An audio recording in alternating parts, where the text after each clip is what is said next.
जो उसका बचपन का बहुत संघर्षपूर्ण बीता। 9 साल की उम्र में ये माता पिता से इतना प्रेम करता था, पर उनके झगड़ों को रोज देखता था। इतने झगड़े से इनके माता पिता में डिवोर्स हो गया आपस में। दोनों को साथ देखना चाहता था, लेकिन पिता ने जो इनको अबैंडन किया और पिता ने जो इनको अवॉइडेंस दिया जीवन में, उससे ये रोते थे अकेले बैठ के। लेकिन उस रोते वक्त, उस समय उन तकलीफों में शरण ली इन्होंने स्विमिंग पूल की। तभी क्या कहते थे, मेरी जिंदगी में इतनी तकलीफें हैं, इसको ये स्विमिंग पूल दूर। अपने आप को झोंक दिया पूल के अंदर, बस अब कुछ नहीं, अब मैं केवल स्विमिंग करूंगा। देखिए उसी समय इनको कई बीमारियों से गुजरना पड़ा। ADD, इसको बोलते हैं अटेंशन डेफिसिट डिसऑर्डर। ये वो एक बीमारी है जिसके कारण एक बच्चे का ना अटेंशन स्पैन खत्म हो जाता है, एक फोकस खत्म हो जाता है। वो बड़े कठिन दौर से गुजरता है, ना पढ़ पाता है, ना खेल पाता है, ना किसी से बात कर पाता है। लेकिन वहीं पे इनको इनके कोच और इनकी माँ दोनों के प्रेम ने इनको सपोर्ट क्रिएट करके दिया। माँ ने इनका उत्साह बढ़ाया और इनके कोच ने इनको बोला कि बेटा तेरे पास वो ताकत है, वो दम है कि तू दुनिया के रिकॉर्ड तोड़ेगा। जब जब इसकी जिंदगी में प्रॉब्लम्स और डिस्ट्रैक्शन आई, ये पर्पस और पैशन बिल्ड कर देते थे कि जब भी इनको तकलीफ होती थी अपने आप को धक्का मार के पूल में फेंक देते थे। वो जो deep sense of purpose create हुआ, उसने इनको एडिशनल लेयर ऑफ इंस्पिरेशन और मोटिवेशन क्रिएट करके दी। ये जो additional layer of inspiration and motivation है, इस डीप सेंस ऑफ पर्पस से मेडल जीतने के बाद इन्होंने खुद माइकल फेल्प्स फाउंडेशन की तैयारी करी। बोले जिस स्विमिंग ने मुझको वापस खड़ा किया, वो मैं पूरी दुनिया को देना चाहता हूं। केवल मेडल जीतना मेरा पर्पस नहीं, बल्कि स्विमिंग को लोगों के जीवन जीने के तरीके में डाल दूंगा। अपना पैसा जो कमा के लाते थे, इसको अपनी NGO में डालते थे, ताकि इस प्रकार से स्विमिंग का फायदा बाकी दुनिया को भी मिल सके। इनके मन के अंदर ना इच्छा होती थी टू अचीव द अनअचीवेबल। शुरू से इनके कोच ने इनको ऐसा ही ट्रेनिंग दे दिया। क्या बोले, ये जो अनवेवरिंग फोकस है ना, ये कैसे बिल्ड होगा? कान के अंदर हेलमेट में ईयरफोन लगा के सामने गॉगल्स पे न लेफ्ट देखना है न राइट देखना है। अपनी लेन के अंदर अनवेवरिंग फोकस, ना इधर ना इधर, सामने। इनके तब इन्होंने अनाउंस कर दिया कि मैं मार्क स्पिट्ज का रिकॉर्ड तोड़ूं। इसके कॉम्पिटिटर इयान थॉर्प ने इसका बहुत मजाक उड़ाया।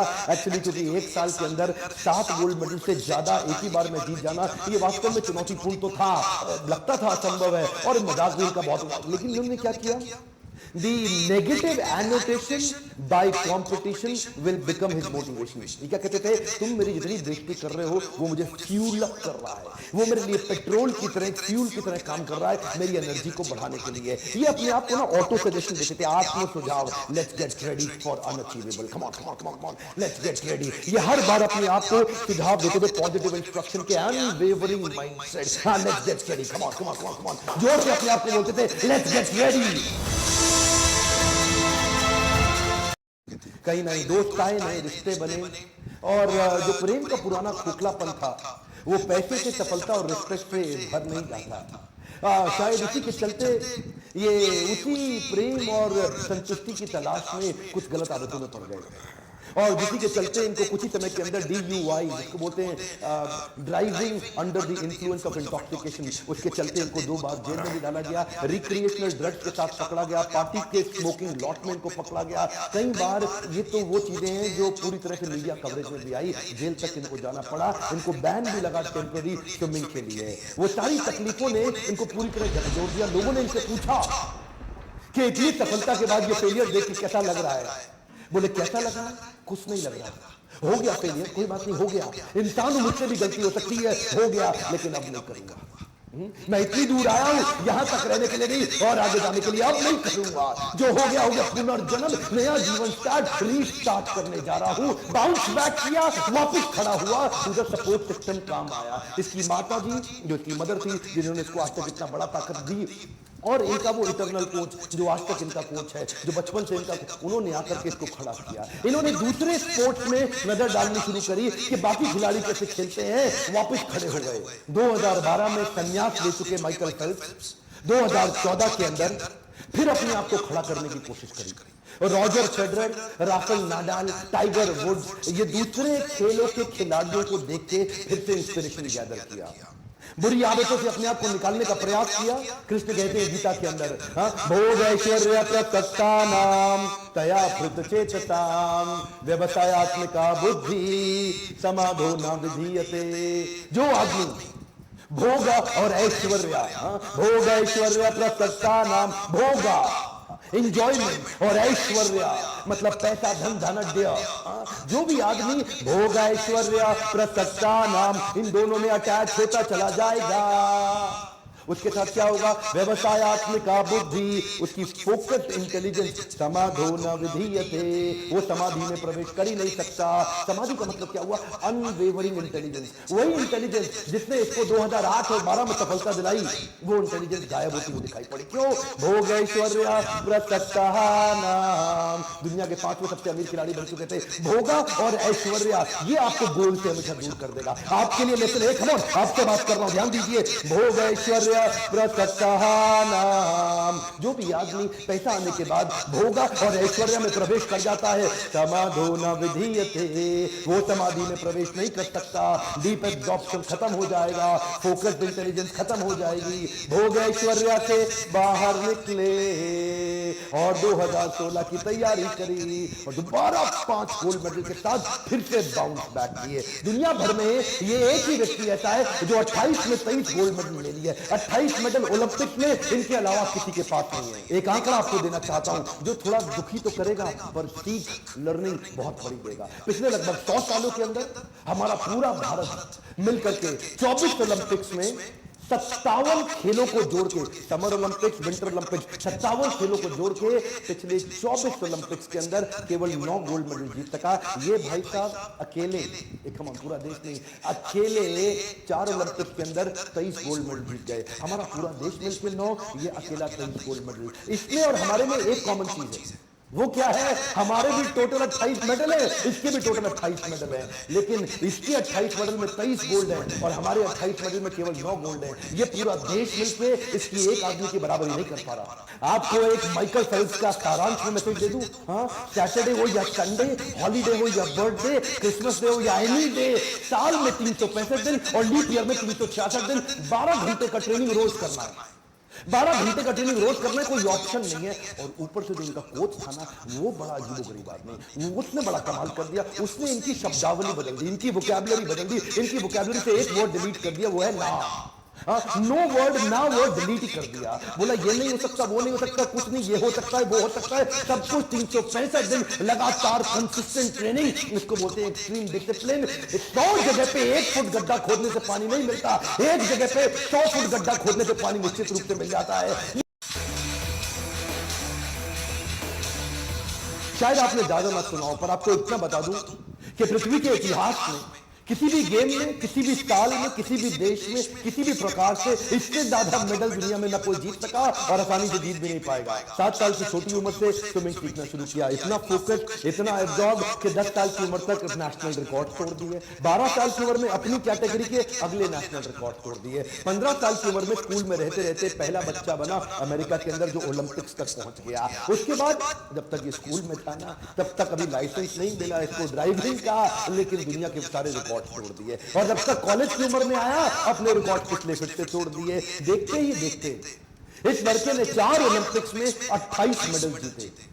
एक हमारा देश दिया ना प्यारा भारत देश, इसने 24 ओलंपिक्स में 28 मेडल जीते। 1985 में बाल्टीमोर अमेरिका में इसका जन्म हुआ। 2004, 8, 12 और 16 चारों ओलंपिक्स में सबसे ज्यादा मेडल जीतने वाला पृथ्वी में एक ही इंसान बना। आज तक के इतिहास में इसको बोला जाता है most decorated Olympian in the planet earth. Decorated Olympian को मैं हिंदी में अपने देश में समझा देता हूं। मैं डेकोरेटेड ओलंपियन का मतलब आभूषित, आभूषणों से सुसज्जित, आभूषित, डेकोरेटेड। और कौन से आभूषण? गोल्ड मेडल के आभूषण। इतने गोल्ड मेडल एक इंसान एक ही गेम में कभी दुनिया में नहीं ले सका। 2004 से 8 के बीच में वो 4 साल जो उसने चाइना में बेजिंग ओलंपिक के लिए प्रैक्टिस करी थी, उस प्रैक्टिस को देख के दुनिया को पागल कर दी थी। एक्चुअली 1972 में, कई साल पहले, मार्क स्पिट्ज ने एक वर्ल्ड रिकॉर्ड बनाया था। स्विमिंग के अंदर एक ही बार में 7 गोल्ड मेडल जीत गया था। स्विमिंग, हर प्रकार के स्विमिंग के फॉर्मेट में 7 गोल्ड मेडल एक साल में, एक ओलंपिक में एक आदमी के द्वारा जीते जाना। उसके बाद वो सबने मान लिया कि अब इस रिकॉर्ड को कभी नहीं तोड़ा जा सकता, लेकिन इसने अनाउंस कर दिया मैं तोड़ूंगा। और वो उसके लिए मार्क स्पिट्ज 4 साल तक 8 घंटा रोज ट्रेनिंग करते थे। ये 4 साल तक 12 घंटा रोज ट्रेनिंग करते थे। 100 किलोमीटर हर हफ्ते, 15 किलोमीटर पर डे और 100 मीटर 50 सेकंड के अंदर कर लेना। छोटी उम्र से ही बाउंड्री लेस थिंकिंग, ढक्कन तो था नहीं सर से, इतना बाउंड्री लेस थिंकिंग कि सारे रिकॉर्ड ढूंढता था। स्विमिंग में जितने भी प्रकार के रिकॉर्ड बने हैं उनको सामने पेपर पे लाता था, प्लान करता था और उस रिकॉर्ड को तैयारी के साथ तोड़ देता था। उस रिकॉर्ड को तोड़ने के बाद जो नया रिकॉर्ड बनाता उसको फिर से तोड़ देता था, और उसके बाद जो नया रिकॉर्ड बनाता उसको फिर से तोड़ देता था। अपने रिकॉर्ड बना के अपने ही रिकॉर्ड को तोड़ तोड़ के इतने रिकॉर्ड बना लिए कि ये भी एक रिकॉर्ड बन गया कि इतने रिकॉर्ड कोई कैसे बना सकता है। केवल इसके रिकॉर्ड बताना इस वीडियो के अंदर मेरा मकसद नहीं है। मैं तो मेरे प्यारे देशवासियों को तैयार कराना चाहता हूं कि वो कैसे ऐसी विचारधारा ला सके, वो कैसे ऐसा थॉट प्रोसेस, ऐसा एटीट्यूड, बर्निंग डिजायर क्रिएट कर सके।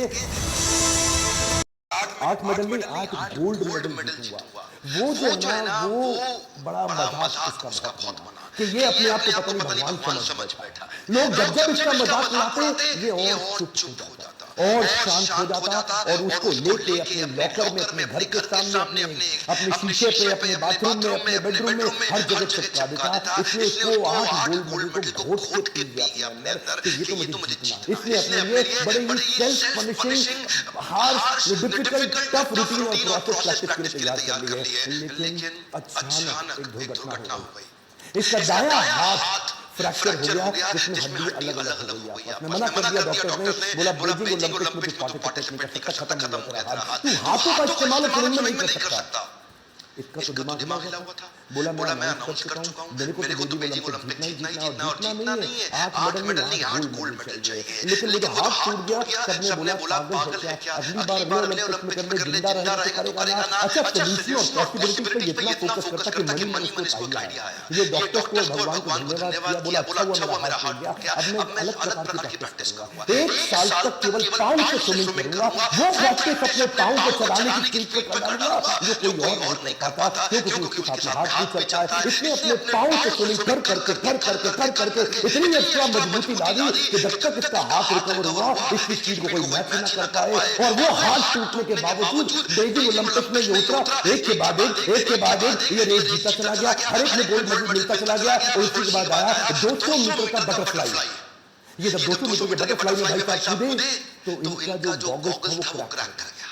और जो गॉगल्स क्रैक हुआ ना, रेस चालू हो चुकी है, अब रुकने की कोई संभावना नहीं। लेकिन गॉगल्स में पानी घुसने लगा। वो पानी घुसने से इसको डिस्टर्बेंस हुई थी, पर ये रुका नहीं। बाहर से देख के किसी को पता नहीं लगा, ये पूरी तेजी से चलता रहा। क्यों? उसकी पुरानी हैबिट और उसकी प्रैक्टिस, उसकी स्पीड उसको काम आ रही थी। इतने गिने हुए थे कि हर 20वें हाथ पे मेरी एक ब्रेथ पार होगी, हर 20वें हाथ में मेरी दूसरी ब्रेथ पार होगी, और फिर 20वें हाथ में मेरी तीसरी ब्रेथ पार होगी। वो कैलकुलेटेड टाइम और उस फोकस के साथ 100 मीटर के बाद अंधा हो चुका था। कुछ नहीं दिख रहा था, लेकिन अब किसी बहाने का टाइम नहीं। एक भी मेडल में सिल्वर या ब्रोंज आया तो आपका रिकॉर्ड खराब हो जाएगा। ये हाथ पे हाथ मारता चला गया और आखिरी 20वें हाथ पे जब फर्स्ट हुआ, गर्दन उठाई और ऊपर क्या देखता है, ऊपर लिखा है WR। क्या WR का मतलब है वर्ल्ड रिकॉर्ड। इसकी आंख में जो आंसू आया वो दुनिया ने देखा, क्योंकि अंधा हो चुका था, कुछ उसको दुख नहीं रहा था। और तब WR के साथ उसने 8वां गोल्ड मेडल लेकर के उस सारी चुनौतियों को prove them wrong. Come on, क्या